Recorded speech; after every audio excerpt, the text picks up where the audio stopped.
And I tried hard to be proud of my service, but all I could feel was shame. And racism could no longer mask the reality of the occupation. These were people, these were human beings. I've since been plagued by guilt anytime I see an elderly man, like the one who couldn't walk, who we rolled onto a stretcher and told the Iraqi police to take him away. I feel guilt anytime I see a mother with her children, like the one who cried hysterically and screamed that we are worse than Saddam as we forced her from her home. I feel guilt anytime I see a young girl, like the one I grabbed by the arm and dragged into the street. We were told we were fighting terrorists. The real terrorist was me, and the real terrorism is this occupation. Racism within the military has long been an important tool to justify the destruction and occupation of another country. It has long been used to justify the killing, subjugation, and torture of another people. Racism is a vital weapon employed by this government. It is a more important weapon than a rifle, a tank, a bomber, or a battleship. It is more destructive than an artillery shell, or a bunker buster, or a Tomahawk missile. While all those weapons are created and owned by this government, they are harmless without people willing to use them. Those who send us to war do not have to pull a trigger or lob a mortar round. They do not have to fight the war, they merely have to sell the war. They need a public who is willing to send their soldiers into harm's way. They need soldiers who are willing to kill and be killed without question.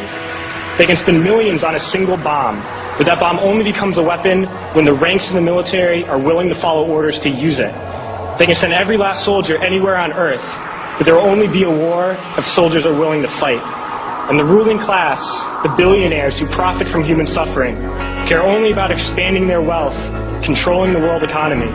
Understand that their power lies only in their ability to convince us that war, oppression, and exploitation is in our interest. They understand that their wealth is dependent on their ability to convince the working class to die to control the market of another country. And convincing us to kill and die is based on their ability to make us think that we are somehow superior.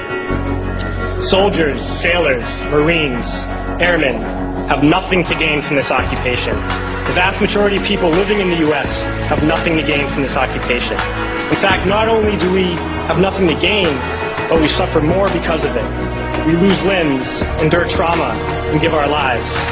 Our families have to watch flag-draped coffins lowered into the earth. Millions in this country without health care, jobs, or access to education must watch this government squander over $450 million a day on this occupation.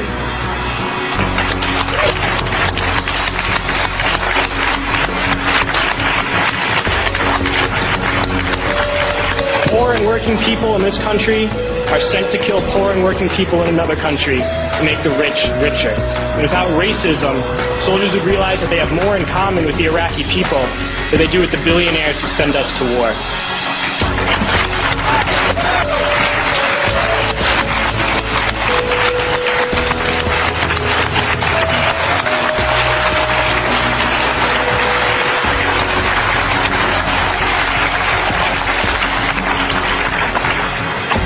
I threw families onto the street in Iraq, only to come home and find families thrown onto the street in this country, in this tragic and unnecessary foreclosure crisis.